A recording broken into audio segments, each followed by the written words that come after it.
रतियो करता खटनी भोर हरियो करता खटनी भोर हरियो करता खटनी ऐसन मिलल मर्दा सखी बुझेला हमके चटनी ऐसन मर्दा मिलल सखी बुझेला हमके चटनी।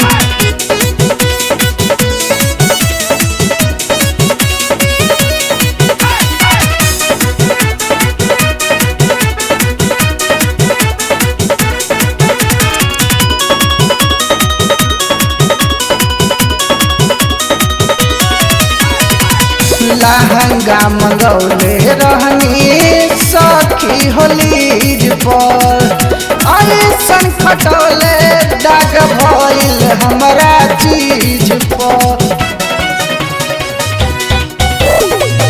लहंगा मंगौले रहनी सखी होलीज पर ऐसन खटौले दाग भइल हमरा चीज पर। दुपहरियो नाही हम बचनी तोर हरियो नाही रे बचनी तोर हरियो नाही रे बचनी ऐसन मर्दा मिलल सखी बुझेला हमके चटनी ऐसन मर्दा मिलल सखी बुझेला हमके चटनी।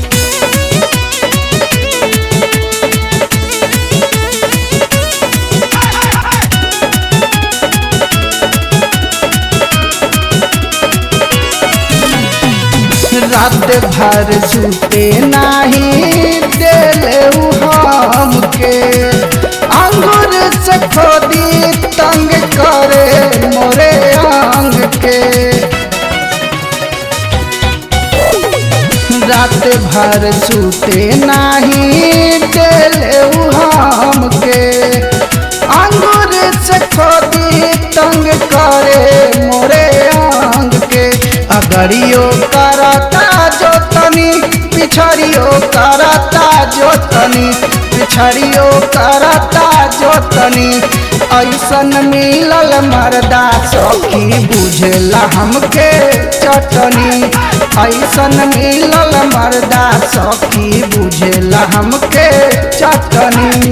रतियो करता खटनी भोर हरियो करता खटनी भोर हरियो करता खटनी ऐसन मिलल मर्दा सखी बुझेला हमके चटनी ऐसन मर्दा मिलल सखी बुझेला हमके चटनी ऐसन मर्दा मिलल सखी बुझेला हमके चटनी।